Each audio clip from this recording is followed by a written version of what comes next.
We took an RV trip to Monument Valley, but we only had 21 hours, so we wanted to make the most of it. We were on a road trip, and I convinced my husband that we could add Monument Valley as like a cute little detour that actually added 3 hours to our trip, but it's fine. It was so worth it, especially because we booked this insane campsite on Hip Camp. It had 360 views of all the formations, and it was right next to the Navajo Tribal Park gate. I am so grateful that this family decided to share this special place with visitors like us. So this was actually our second time visiting Monument Valley, but our first visit was during the pandemic, so the tribal park was closed. So on that trip, all we got to do was drive through and take some photos at Forest Gump Point. So this time, my top priority was the 17-mile self-guided scenic loop drive. The last entry is at 2:30, and when I tell you that we barely made it, like we arrived at 2:25, but the road can be rough, so you'll want to do this in a vehicle with four-wheel drive. Thank you to our truck. But this was so epic. I'm not gonna lie, we put the Disney World Frontierland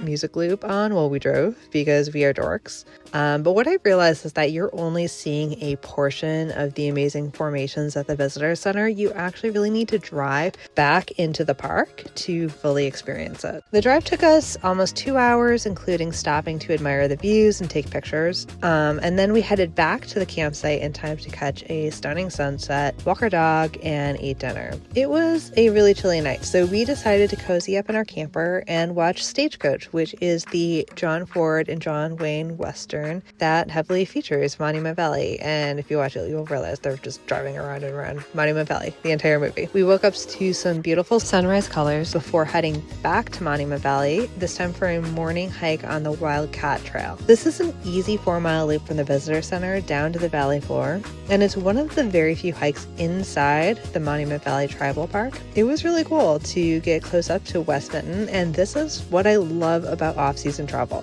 We had this hike like totally to ourselves. Then it was time to hitch up the trailer, and I do feel like you can visit Monument Valley in one day, but at the same time, this is my second visit. This place is so iconic. I still feel like I would love visiting again.